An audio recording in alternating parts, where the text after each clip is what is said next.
welcome. Welcome to Campfire Stories. Welcome to one of the many crazy experiments we try at True False. It's one I'm especially proud of. We spent the last year, after we inaugurated this event here at True False, taking this event to other festivals, getting filmmakers to tell their stories, share them around the fire. There's something, even when the fire is as real as this one, there's something sort of magical about that glow, and I think it's sort of hypnotic, and it actually invites people to share things in the sort of intimacy of the room they might not otherwise. So it's a pretty cool thing, and we have some amazing stories lined up for you. I want to thank our friends at HBO Documentary Films for making this possible. They've been a great partner.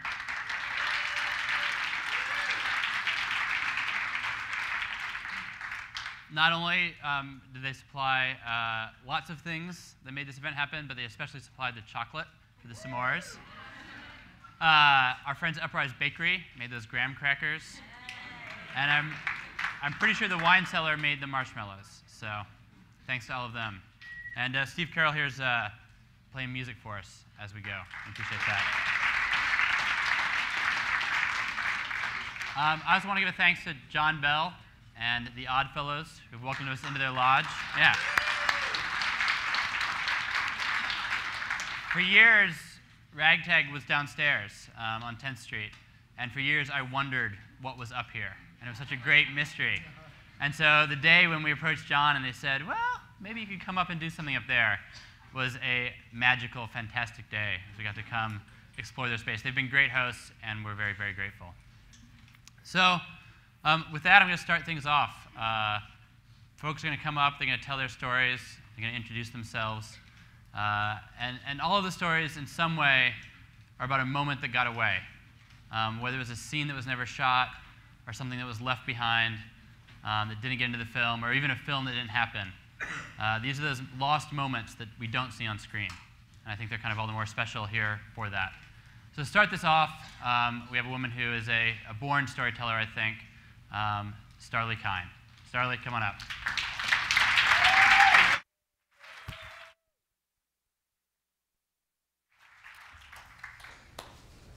Hi. I'm going to adjust. I'm going to fix this. Put it in my pocket. Hi.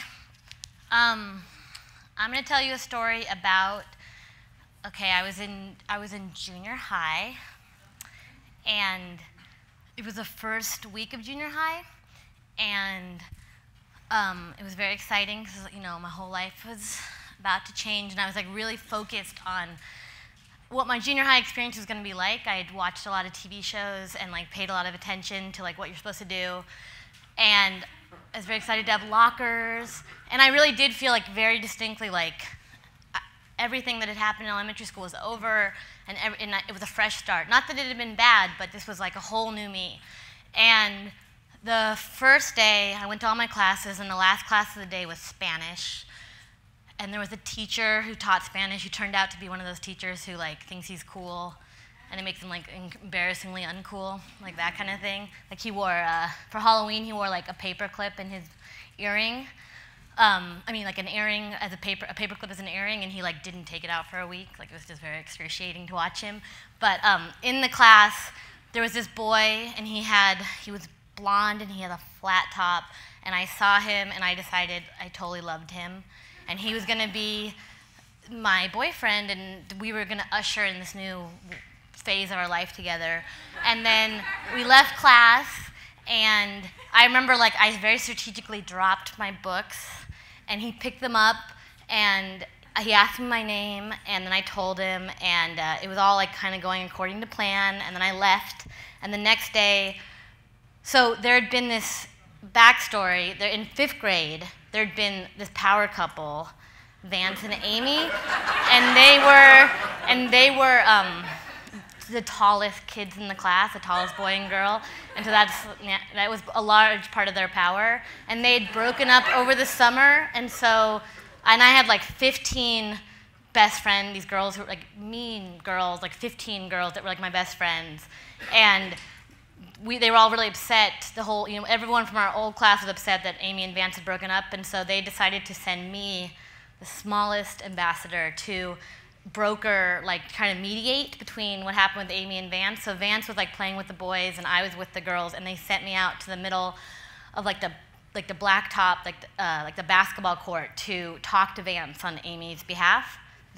And when I went out, Vance kind of met me halfway, and he brought Travis, that was the boy, my boy, with him. And I was trying to tell Vance that he had to get back together with Amy, but then Vance just pointed to Travis and said, "He likes you." And I was really shaken, thrown off, because although I knew we were going to spend the rest of our life together, I didn't expect it to happen so overtly and suddenly, and I didn't say anything. I didn't say a single word, and I just kept trying to talk about Amy, and then Travis shrugged, and then they went off. And then I went home, and I thought about it, and I was very excited, and I actually typed a letter to Travis accepting his affection. I typed it on a typewriter. I typed a whole letter, the nerdiest letter ever. It was so long. It was 4 pages long. I didn't know anything about him. I never talked to him. I was filled 4 pages, and I put it on a I got a envelope from my dad's file cabinet, and I put it in there, sealed it, and I came to school the next day to give it to Travis to accept his proposal. And he'd already moved on. He had a new girlfriend. This girl, Elise, who was who modeled for JCPenney catalogs. And I never talked to Travis again. We were in school together for 3 years, and I never spoke to him. We were in so many classes, and so nothing, I don't know anything about this guy. I don't know what his voice sounds like. I barely know what his voice sounds like or any of his interests. I know he skateboarded, and I would watch him, and it was so painful because it was just completely the idea of the moment that got away. There was no, I learned that you can miss a moment and there's no going back. Even though we were still together in school, it had passed. And it's interesting because, first of all, I feel that if we had gotten together, I feel I would even be kind of a different person, because at the time, I feel the lesson it taught me was that instead of everything just going according to plan and being so easy, you can just get disappointed, and the thing that you're worried about can fall apart. And I honestly, truly believe it has made me a much more neurotic person, this happening. But also, Travis has loomed so large in my mind ever since. And this kid, I'm positive he's a loser in real life now, because he doesn't have any Google hits. None. Not even LinkedIn. He doesn't, or reunion.com or something. He's just nowhere to be found. And I'm not trying to be a snob, but that is insane. That is such a level of loser that you don't, I can't even understand how you're off the grid in that way. Don't accidentally, even a small town Orange County Register, Travis, a man on the street quote, nothing. He is nowhere to be found. And so because of this, instead of the logic being he's a loser, I was better off, he has now become this giant in my mind, where I just imagine scenarios that we would have had together. And in reality, for sure, we would have broken up in a week. There was nothing, that was what would happen. But because we didn't ever get together, we are now kind of going out for the rest of our lives. And he is the greatest man that's ever existed. And so I feel it is kind of nice that, for one thing, I have this relationship that will never end. And I feel because the moment got away, it actually made this guy, who probably has led an unremarkable life, very special. And so I think it kind of is nice. The upside of a moment getting away is that it can be whatever you want then. Then it just frees it up to be the entire world. And that, I feel is a good lesson to learn. That's it.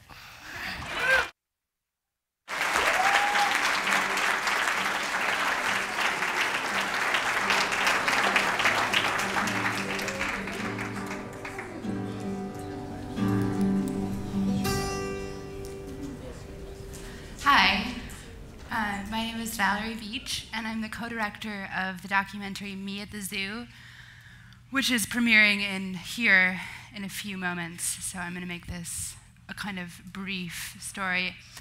And this is a story about our documentary, and the prompt for tonight for all of the filmmakers was to tell a story about a scene that you should have shot, but you didn't for your film. And so we actually have a whole story for our film that we didn't actually shoot that is a ghost story, so I'm going to tell you about it.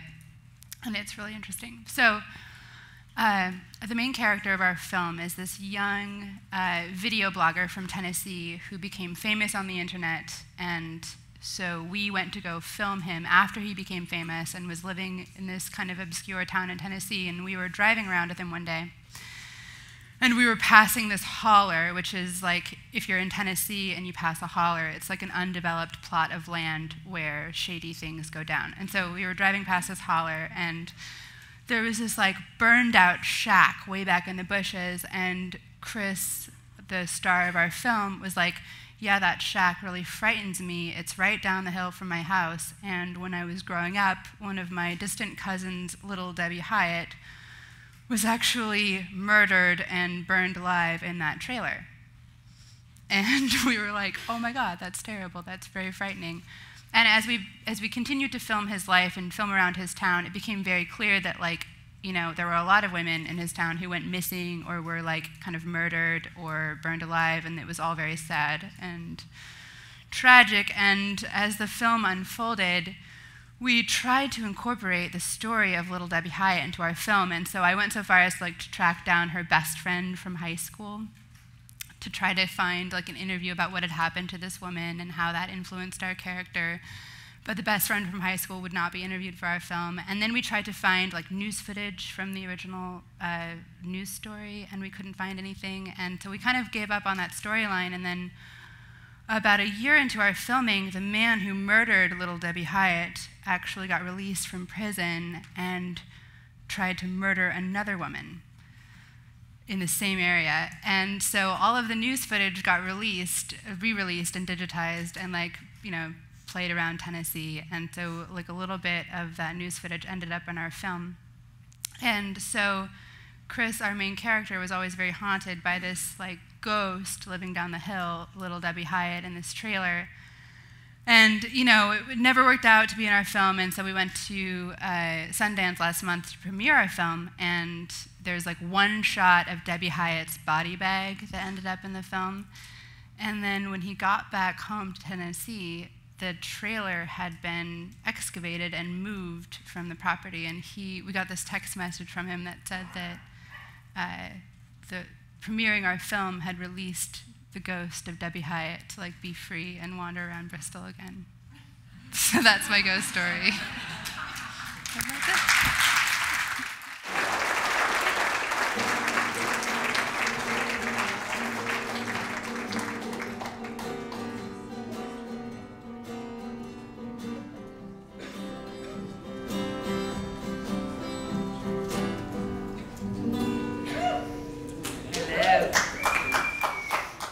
Hear me? This thing is weird. My name is Rachel Grady, and I'm here with a film called Utopia, which is screening right now. And so I'm also going to have to rush off. But we were told that that we were supposed to tell a story about a scene that we never got. But I'm going to tell you a story about a film that we thought we were making, but we weren't actually making. So after Heidi, my business partner and co-director, and I finished a film called Jesus Camp, and we wanted to do something that was going to be really fabulous afterwards. And we were brainstorming, etc. And we wanted to make a film about a dictator. We wanted a dictator. And we didn't want just any dictator. We wanted an African dictator that dressed really cool. We wanted, you know, we wanted Gaddafi. So we decided, you know what? Jesus Camp was so good. We can do whatever we want. We're going to get Gaddafi. So we did a lot of research, and Gaddafi was you know, amending with the U.S. and had some diplomatic relations with the U.S. and had hired all these, or I don't know if he hires them. What would he have done? He made people do stuff, Libyans, that they're basically PR people for the Libyan government to, you know, make them look better. And there are several companies that were doing it. And we sent out emails to all of them. And we got an email back one day. So I'm going to read you the email. We had sent like 20, and this is like a month later. This is June 28th, 2007. Hi, Rachel. Thanks for getting in touch. Sorry for the late reply. Came back from vacation yesterday. Your email was interesting. Let's talk about it. When's a good time for you? I saw Jesus Camp, by the way. Very eye-opening. Regards, Riyadh Sanusi. I'm like, oh my God, Heidi. They got back to us. So we think that we got a shot at getting an African dictator, the one that we wanted. And so an exchange continues with this man who tells me that he is the godson of Gaddafi, that his father is very close with the leadership, and that he is very much, you know, I had a conversation with him, we spoke. There was faxes to a random fax machine in Delaware. There was FedExes to a random address in Libya, and things were proceeding along. We're very, very excited. I mean, we're making a film about this incredible figure, and we get an email 2 months later that says, Dear Rachel and Heidi, we've received a green light from the leadership. Very fast by Libyan standards and positive appraisals of the film. We got a green light. It was that simple. We just had to send an email to this guy. We started a conversation with him. It was going great. We got a green light, and that was it. We were going to make a film about Gaddafi. He asked for some more details. He wanted us to translate our proposal into Arabic, which we did. We sent it to him, and then we waited, and then we waited, and then we waited. And then we got a very kind of sad email from him that said, I was like, what's going on, Riyadh? And he wrote me, hey, Rachel, I'm doing okay. It's really hot and humid over in Libya, though. Over 100 degrees, very uncomfortable. I think making it for the September thing you wanted to shoot seems unlikely. So we're going to have to check in again, see what's going on exactly. We'll be back soon. Riyadh. This was August 27th, exactly 3 months after. Never heard from the guy again. Then we get this. Well, we never hear from the guy again. We didn't make a film about it, but we do. I don't have it with me.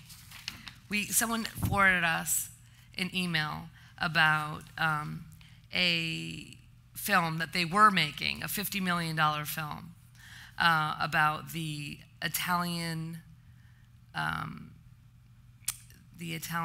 occupation of Libya. They were paying for it. And basically, we realized that it was just it was a fishing expedition from these guys. But now we realize, of course, that it would have been a very dull film, that it would have had no relevance, that no one would have ever wanted to see this film. So thankfully, we did make it.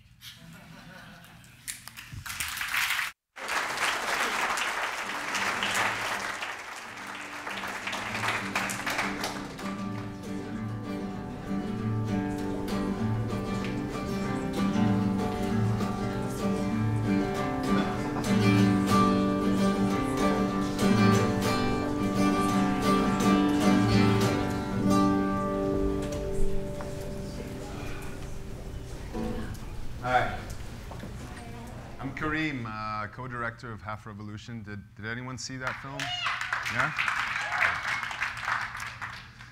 So I'll kind of tell you, our film pretty much had everything that happened to us, but there was one pivotal hole in our film that we managed to kind of patch up in the movie.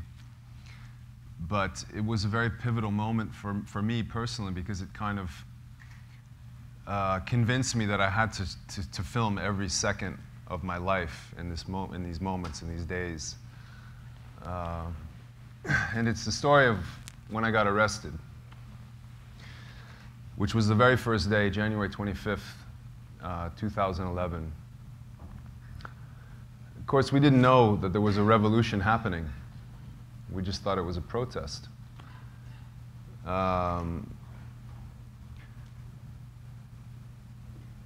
The scene in the film, you see me kind of running, and there's a rock war, and I'm in Tahrir Square, and it's all in the movie. Later that night, we went, basically, we were filming all day, and quite happy with the footage we got, and we were pretty shocked at what happened to us. So we went drinking some beer for a while, and just chilling and relaxing. And at around 1 in the morning, we're like, hey, maybe there's stuff still going on down in Tahrir, in the square, in the Midan, Tahrir Square. So me and my co-director, Omar, and Philippe, who's another character in the film, we all wandered down there very naively and didn't bring our cameras with us because we figured that, oh, everyone's probably gone home by now. But when we got down there, it was farthest from the truth. Actually, the police that had been pushed back 3 blocks from the square were just inching closer and closer and closer, and there was a whole battalion of police and a sit-in that was happening with very, very energized people chanting slogans against the regime, and very angry-looking police.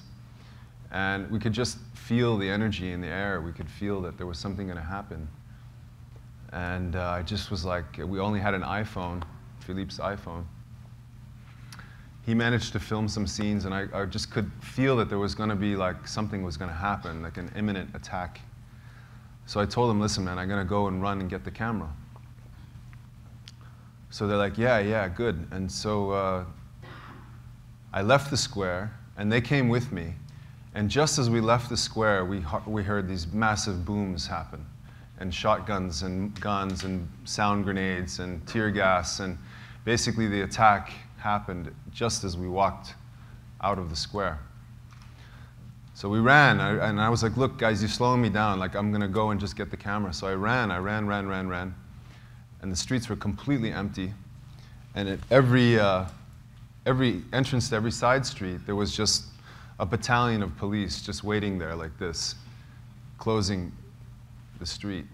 And I felt strange because I was kind of the only person moving. Otherwise, there are these statues, there, and they're all looking at me like they want to eat me, And I ran, and I got the camera. I went back, and I had it in my pocket. It's a little small HD camera. And I could see, like, down the street, I got very close and kind of where we were supposed to meet, but they weren't anywhere to be found. And I could see these riot police, like, chasing kids and just smacking them over the heads with these long batons, And I started to kind of get closer and closer to what was happening, and I just was pulling out the camera when all of a sudden a guy grabbed me. And he put my arm behind my back. And I looked at him, and he was obvious secret police. And he starts like, oh, I got one. He's pushing me down the street.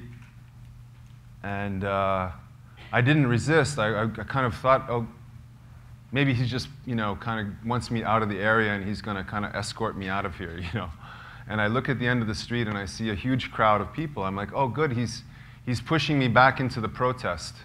My mind is thinking like this in the split second. So I felt relieved for about 5 feet, and then I kind of get closer to this crowd, and I noticed that they're all like bodybuilders in suits, with like Saddam Hussein mustaches and stuff, and just beating the shit out of everybody that or guys like me being pushed into this crowd. And sure enough, I'm pushed into this crowd. And it's like kind of like an aisle like this, but they just beating me the whole way through, sticks and rubber truncheons and kicking me and punching me in the head and everything for about, maybe 30 yards. A crowd of 100 guys like this. And I get to the truck. They're like basically beating me all the way to the truck. And I'm kind of resisting being put into the truck. And I'm yelling, "American, American!" And I didn't want to say any Arabic. And they're just like beating me even more, And guy in the truck is kicking me in the head. And there's a guy like punching me in the stomach. And basically they just drag me and they throw me into the back of this huge police truck. And it's completely pitch black.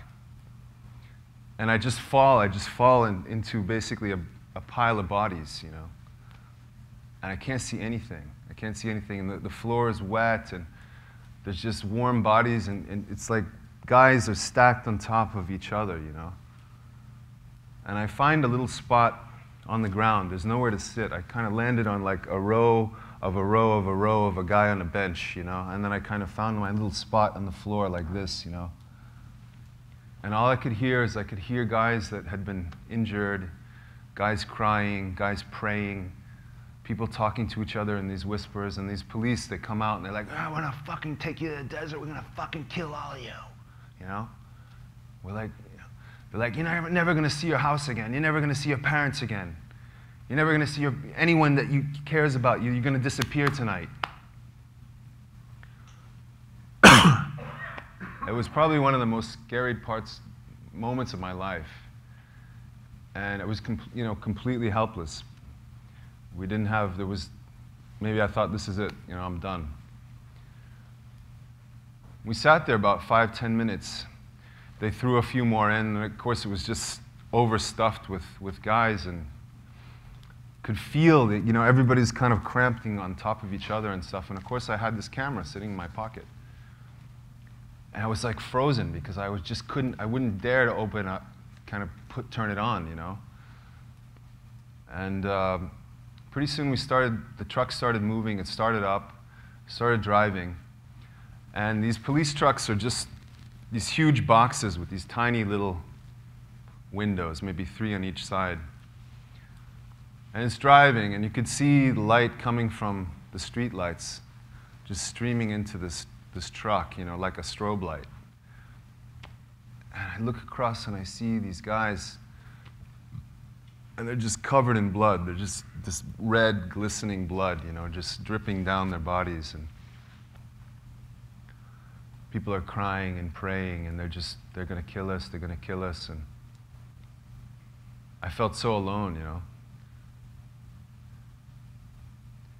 And then I kind of look around, and I look at the guy next to me. He's sitting right next to me. And Omar he's bald, and he's got these kind of, almost like a tiger stripe of, like a tiger has kind of ripped these 3 lines in the back of his head, And I see those lines, and it's him. It's my buddy. And I whisper in his ear, I'm like, "Hey, man, I'm here too. I'm here." He looks at me, he's like, "Hey, what's up?" I'm like, "Shh." It's like, we don't know each other. We just met tonight. Don't speak any Arabic. Don't speak one word of Arabic. You're a tourist. And I had the camera again. I was like, I was so tempted to try to film, And he pulled out his phone.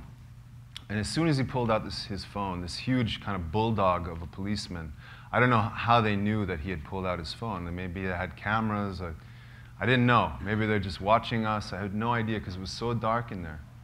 He just comes out, he rips the door open, he's like, "Hey, you! I'm going to kill you. Give me that fucking phone." And he gives the phone. He grabs it out of his hand, disappears back in the truck. And we drive like that in silence, and the kind of cadence of the truck, and these guys, again, these strobes, and these prayers and crying, and we didn't know. We thought maybe they'd take us to the edge of the desert, kill us all, bury us in the sand, and call it a night, Could have easily happened.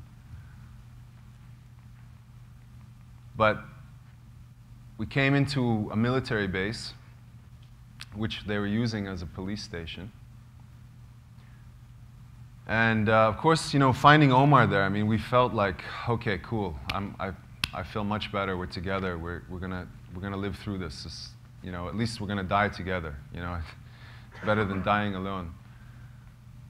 And we get there,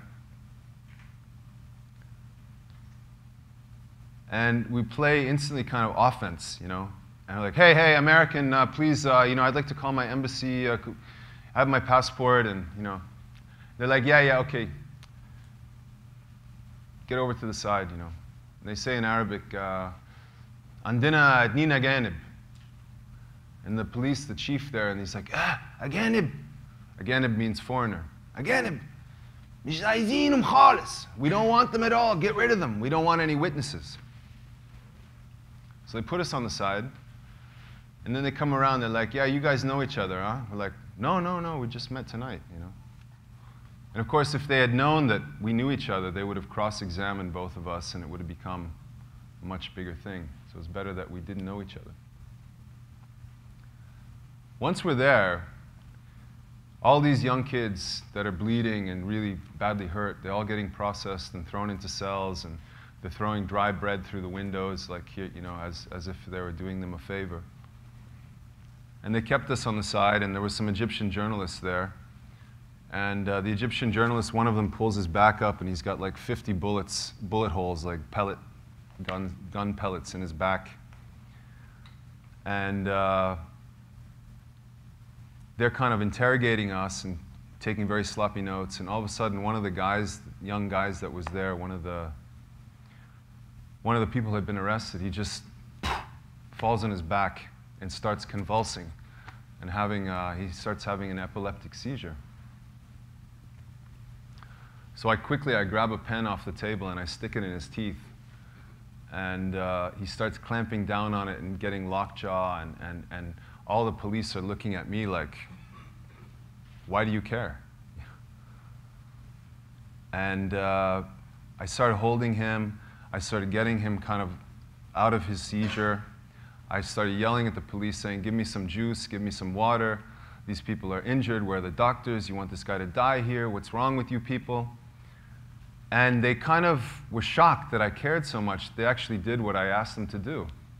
And they brought medical supplies, and they brought juice, and they started to kind of go, oh, yeah, we got these foreigners here. Yeah, we have to pretend like we care, you know. And then another young kid, he's 16 years old, and he starts having a panic attack. And Omar grabs him and starts massaging his heart, and we start kind of whispering it in his ear like, it's going to be okay, it's going to be okay. And trying to get him to calm down and breathe more, you know, just not so fast. He was hyperventilating. And I was, you know, between that guy, and I'm checking on the guy who was kind of lying with his face against the wall, like that I had the seizure, making sure that he was still alive. And these police, just the look on their faces, you know, like, why do you care, you know? And I think we kind of taught them a lesson that night of that, you know, okay, you know, you arrested them, but how far is it going to go, you know? And I think we also kind of gained a bit of respect from them, even though they didn't understand us. And after a while, I said, you know, again, excuse me, can I please call my embassy, American embassy, please? I'd like to let them know that I'm here. They're like, oh, don't worry, you're going to go home. You're going to leave. You're going to go out. Don't worry. You'll go home tonight. So I said, okay. So eventually, and of course the camera's burning a hole in my pocket the whole time, you know. And they throw us in this van with all the journalists. They take us to the edge of the desert. They slide open the door, and they just kick us out of the van very, very quickly, you know. And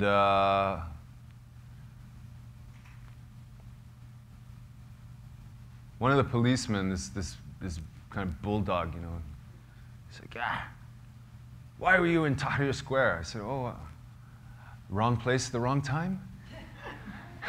And he's like, yeah, good answer. And he just gets in the truck, and they peel out of there, you know.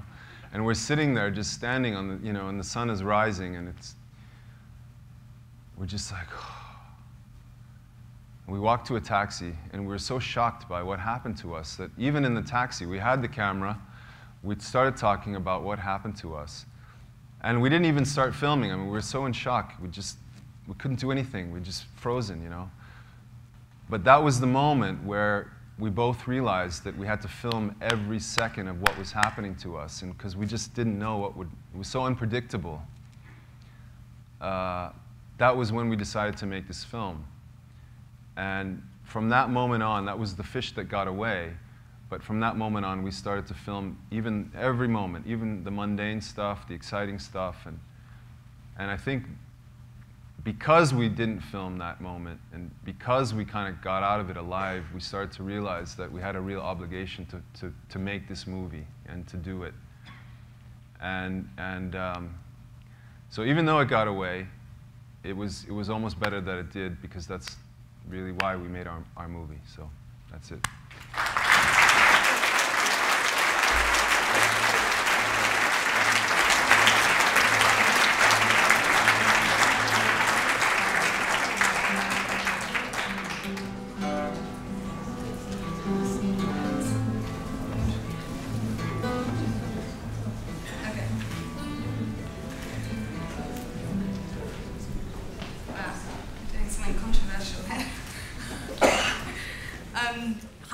My name is Malika Zuhali-Worrell.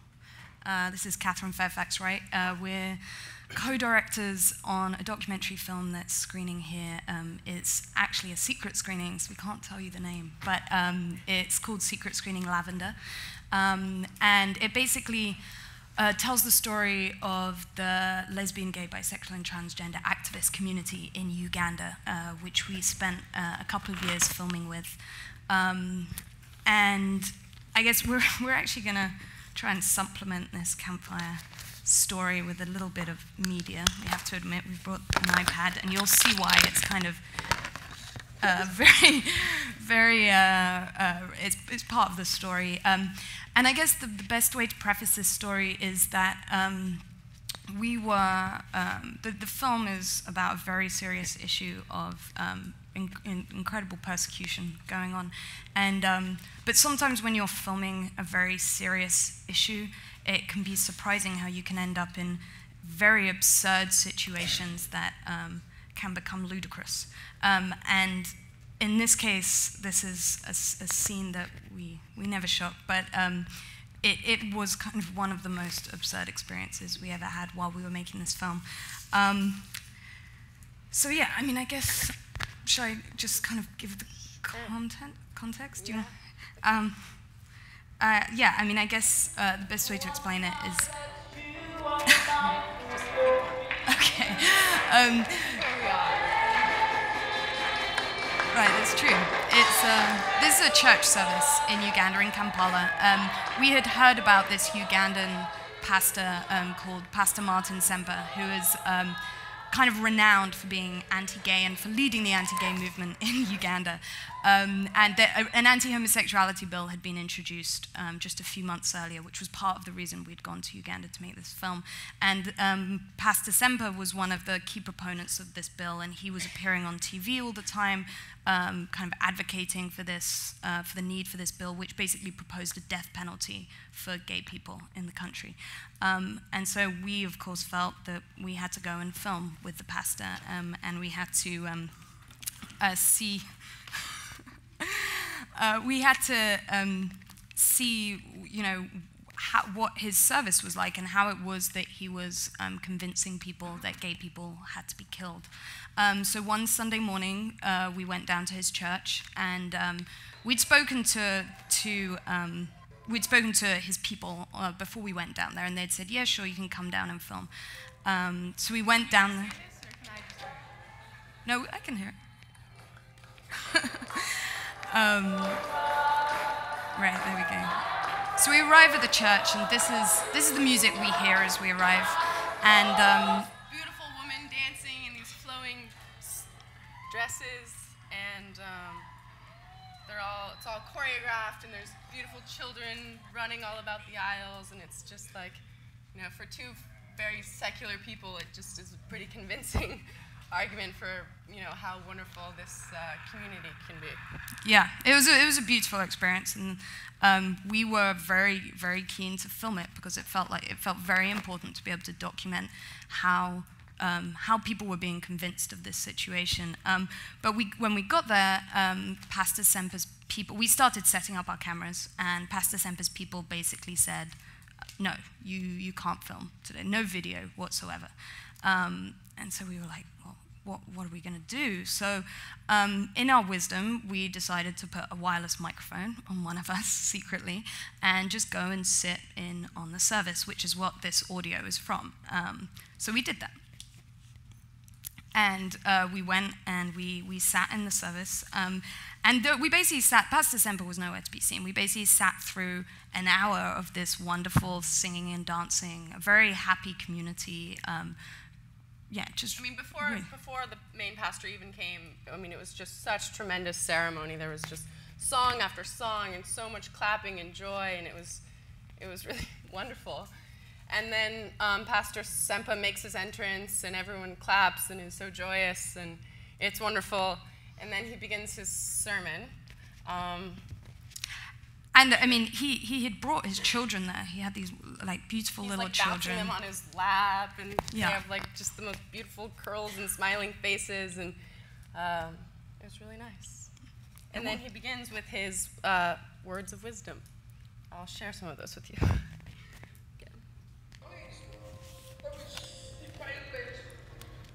Can you hear this? Adultery, fornication, homosexuality, perversions of every kind, bestiality, pornography, masturbation. So bearing in mind, we're sitting in a room about this size with more people than are present here.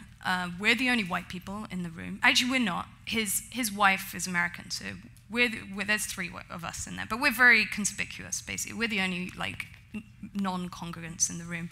And, we realized that his service is starting, and he's starting to explain exactly why homosexuality is a mortal sin. And I guess the next thing he does is he brings up some people he says are former homosexuals. He actually brings up the former public relations executive secretary of the homosexuals to speak to the parishioners. Right. This man, Paul Kagaba, having left his post as the public relations executive secretary of the homosexuals because he realized that the homosexuals were demonic beings trying to take over the world. And he, continued to tell that story for an hour and a half with very convincing argument as to why he had left that community and how horrific they were, and watching these parishioners who, like, just an hour prior had been so full of joy and wonder, and then suddenly they're just wailing and they're crying and they're just like gulping it up without any shred of like, can you show us some evidence? There was no questioning, of course, because this is like, the pastor and his people are men of God, and their word is to be trusted. And so, and he goes on to explain that the United Nations and the Ford Foundation and all these NGOs and so on that are providing aid and education and so on in Uganda, that they're basically part of a global effort to recruit Ugandan children into homosexuality. And so bearing in mind, we're standing there. I think I'm wearing the mic. I'm trying to hide this sound recorder in my bag. It's just an incredibly painful experience. Yeah. I mean, I have no idea what it was like to be at a KKK rally or something like that, but that's truly what I felt like. I mean, it was just like sweating profusely and just like felt so horribly out of place, and just wondering like, what the hell were we doing there? But at the same time, why aren't we filming this? This is right. Exactly what like we're here to film. Our cameras were all outside the room, off, and yeah, it felt incredibly important, especially because we'd been filming with a lot of members of the LGBT community that Pastor Semper actually referenced in his service as some of the leaders of this global homosexual agenda. So yeah, and he continued to talk about recruitment and people being sent to Columbia University in New York to train them to become homosexuals. And what did he call it? Gay and lesbian scholarships to Columbia University. Right. Don't And how exist. iPods were Columbia being doesn't have any scholarships. right. iPods were being given to people, and so there was this moment. For the most part, it just felt so absurd, and we couldn't do anything about it. We couldn't even document it. The most we had was this audio. We didn't know if it was recording properly because.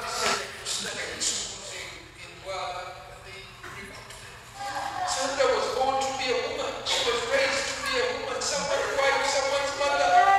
When she gives birth, they don't want her. They look on her as the biggest betrayer. So the crowd So those starts are typical sobbing. audience reactions. People are just so affected. I mean, of course, as you would be, if you're being told that all of your children are being, raped and sodomized in school, and they're all being recruited to this horrible team of, of demon followers. Like, I would be troubled by that also. Right. So they're just, very affected by it, and really, like, his service or his words are gaining a lot of momentum, and he's, just really having an effect on his audience. And not only are their children being raped by members of the same sex, but they're also being given HIV because sodomy is the best way to transfer HIV. So he's telling these people that their children are being given HIV by the group of homosexuals. And so he starts explaining that this is God's way of punishing the world, and that Uganda has become a rotten country. Similar to how he's telling them that the Haiti earthquake, we were there shortly after the Haiti earthquake, and he was telling them that the Haiti earthquake was a result of their demonic voodoo practices, and because they were practicing voodoo, God gave them an earthquake.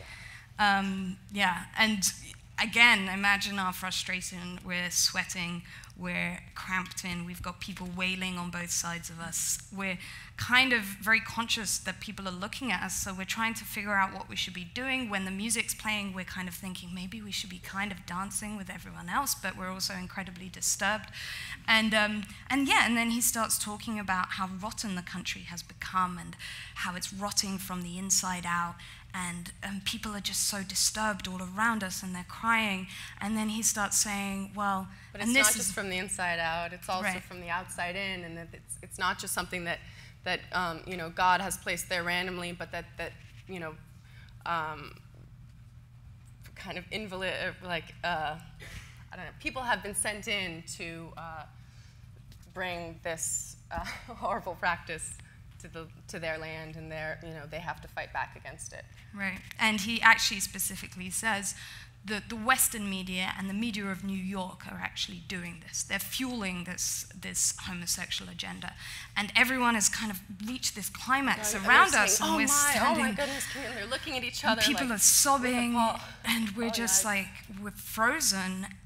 And then he says, and it's my pleasure to introduce two filmmakers from New York. Here from New York City to be with us. And 800 eyes just like shooting our direction. Right. Malik and Katie just in from New York. Please give them a warm welcome. Like just, after going on for at least 20 minutes about the horrors of Western media and their presence in Uganda and what a, hideous effect they're having on their society, and all of their morals are going down the toilet because of their presence, and all of their family values are disintegrating.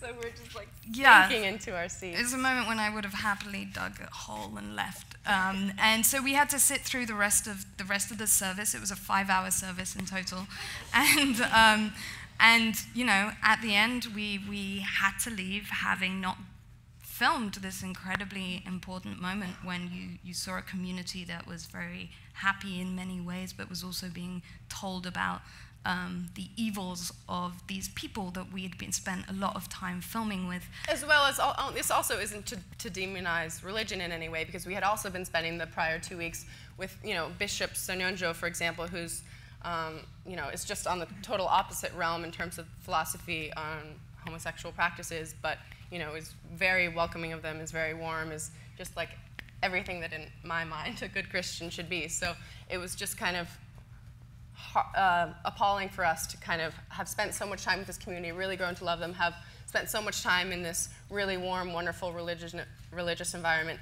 then have come to this one and from the get-go had a similar feeling of how warm and wonderful and welcoming it was, and then to just witness how quickly that could just totally dissipate. Yeah, and just not have the opportunity to capture it. And bearing in mind, this is one of the key authors, more or less, of this anti-homosexuality bill. So basically, a few weeks after we got back from Uganda, people started sending us a YouTube link, which apparently Perez Hilton had put on his blog.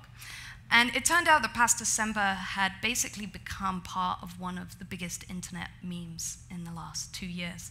And we can play that for you right now. It was a meme. It was auto-tuned. The auto-tuned version. That's Eat the Poo-Poo. Which Pastor Semper actually said in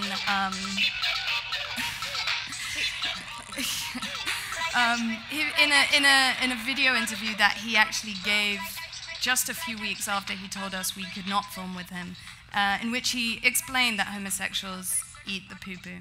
And that was turned into this internet meme. They have a sex practice called fisting, and he just goes on and on talking about how they just like fist each other all day long and eat their poo-poo, and it was like, it just went so viral. It was just like millions of people were watching this video and laughing about it and stuff, and obviously like not agreeing, you know, for the most part our friends weren't agreeing with it, but they were still, it was like a source of entertainment for them.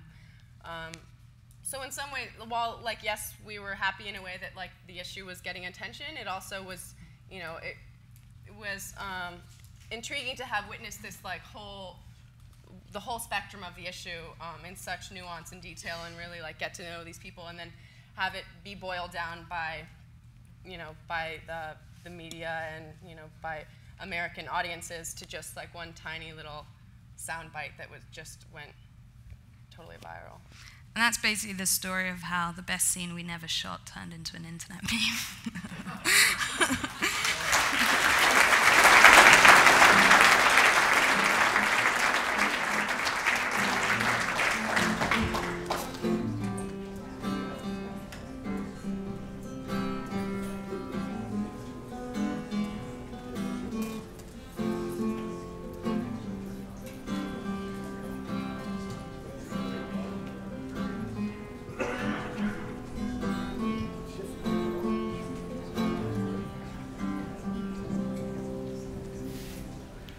I don't know how to follow that.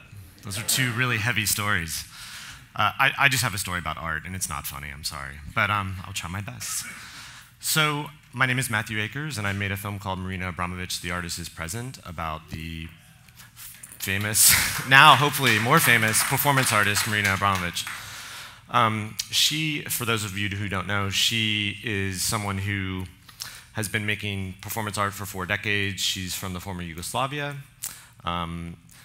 Has been employing her body for 4 decades, plus to challenge our preconceptions about all kinds of issues.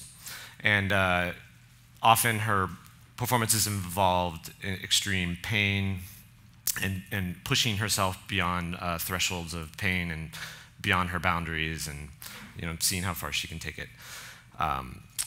So when I actually was faced with the prospect of possibly making a film about this woman, I have a background in art, but I was skeptical of performance art. I was a painter and a sculptor for a while and didn't really understand performance art at all. So it was a great challenge for me. I took it on as a challenge. You know, this is a way for me to maybe challenge my preconceptions about performance art and what this was all about.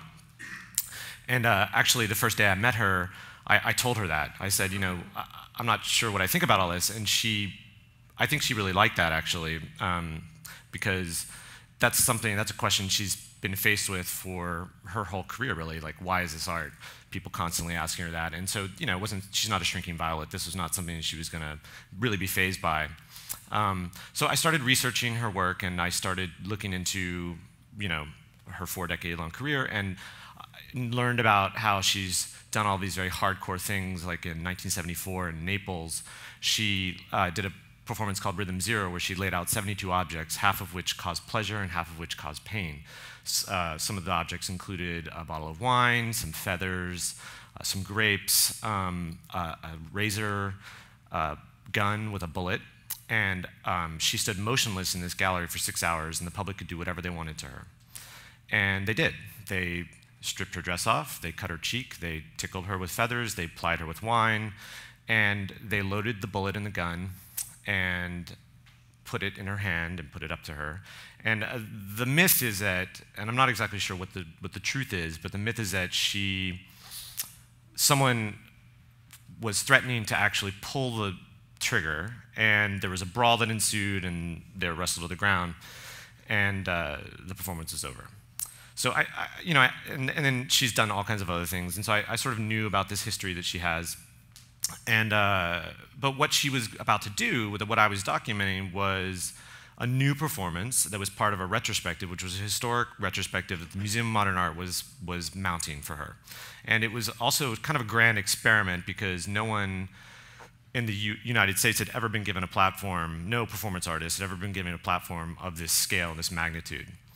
And she was doing a new performance that was the longest of her solo career, which I found out as I began documenting her was essentially involved nothing. So I was terrified. I mean, I knew on the one hand that her work had involved some very confrontational stuff, but that what essentially she was going to do was sit in a chair for 3 months, and there was a chair across from her, and anyone could come and sit and look into her eyes and have what she called an energy exchange. So,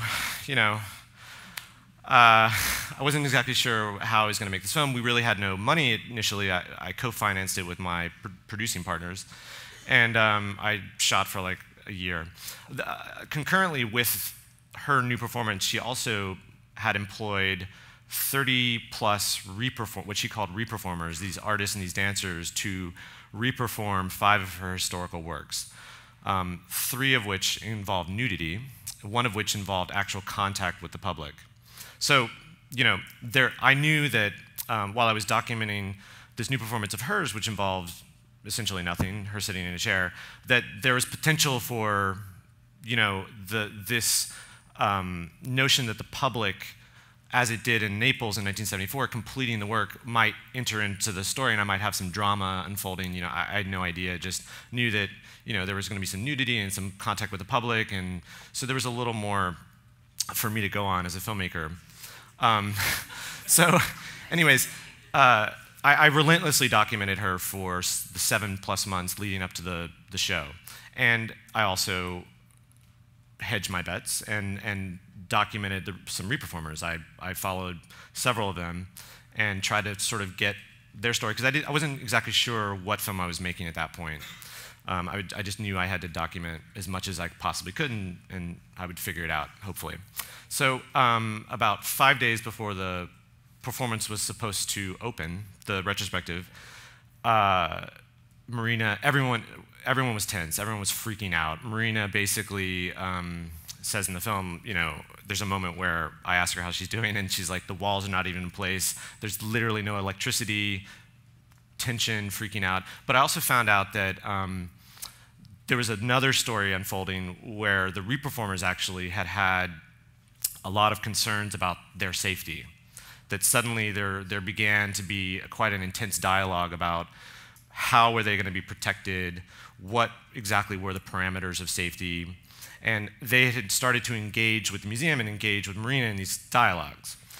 And I had interviewed several of them privately where they had expressed their concerns to me on camera, and then I had also gotten Marina's perspective on what was going on. And I'd asked the museum to comment, but they weren't interested in commenting. And I'd found out that I had already missed a few meetings with the head of security and a bunch of security guards at the Museum of Modern Art. But that I found out that there was a new meeting that was about to take place, and this was just 5 days before the show was opening.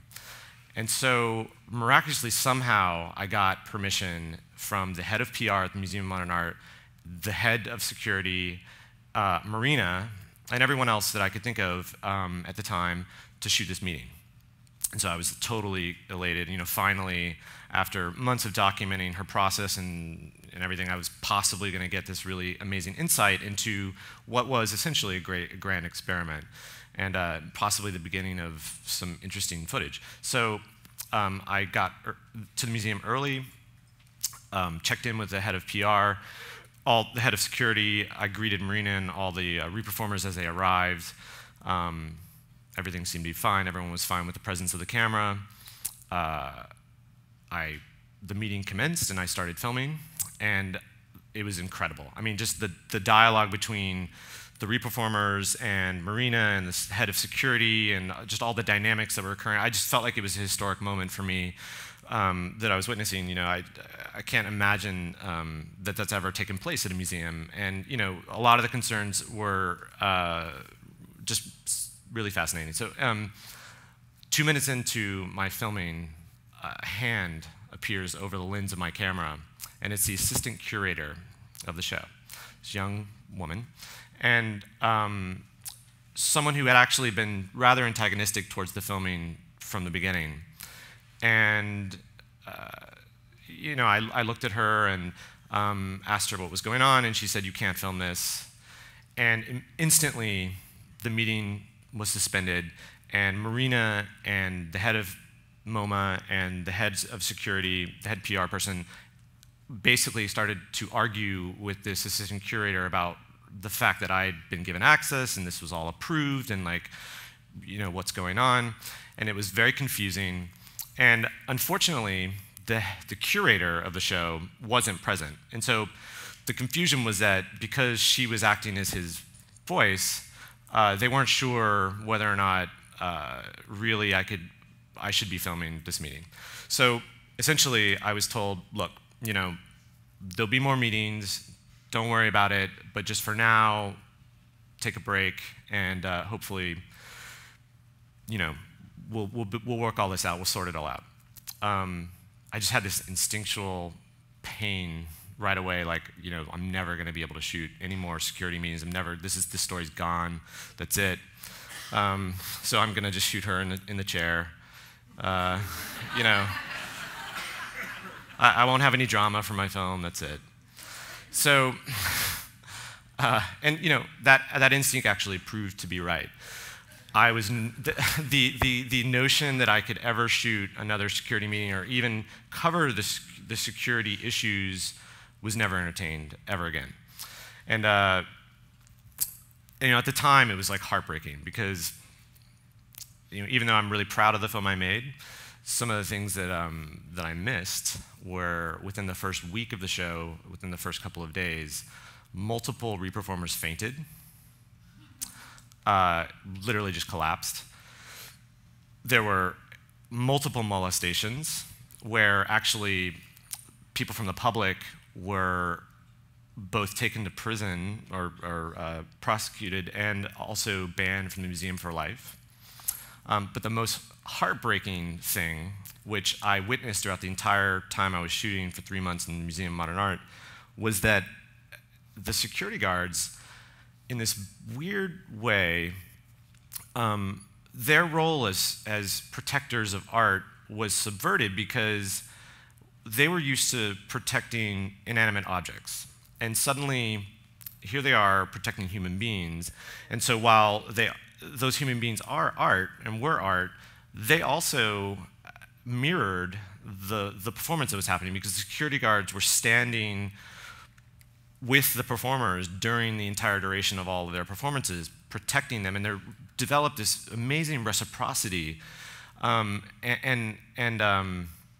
bond and connection, and these bonds were forged for life between the reperformers and the guards, and I just saw this dynamic occurring, and it was really kind of magical. And even beyond that, the guards were so moved by what they were witnessing and what they were taking a part of, and they actually felt like they were becoming part of the art, not just the public completing the work, but they were actually being seen as part of the work, that and they were having that experience, but they also wanted to have the experience of the public. So often, they would go home and come back on their days off in their street clothes sit. And Marina's performance, by the way, became a phenomenon, and people would camp out for days to sit with her, and they would come back on their days off in their street clothes and camp out and wait in line to sit with her, and then sit and have this exchange with her, and then also go up to the 6th floor where all the re-performers were and participate in those performances.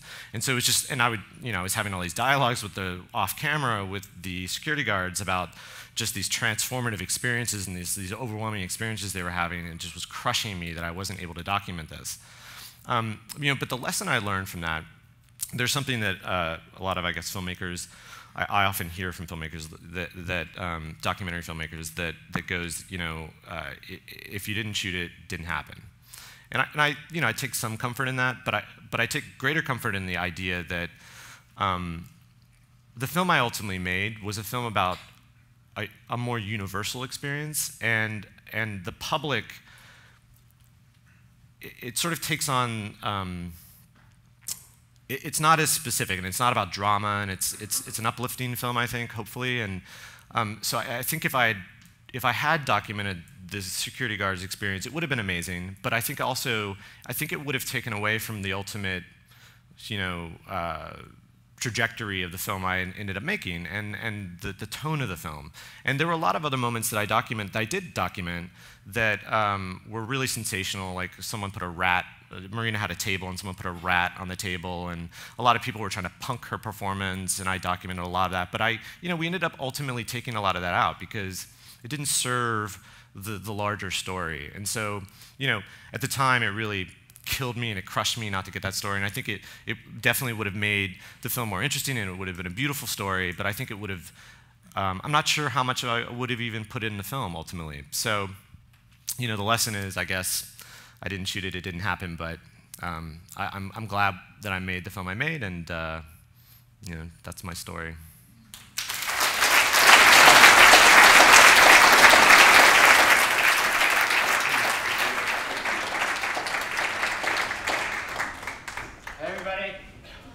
That's our night of stories. Thank you for coming out. Thanks to all the filmmakers, the great filmmakers.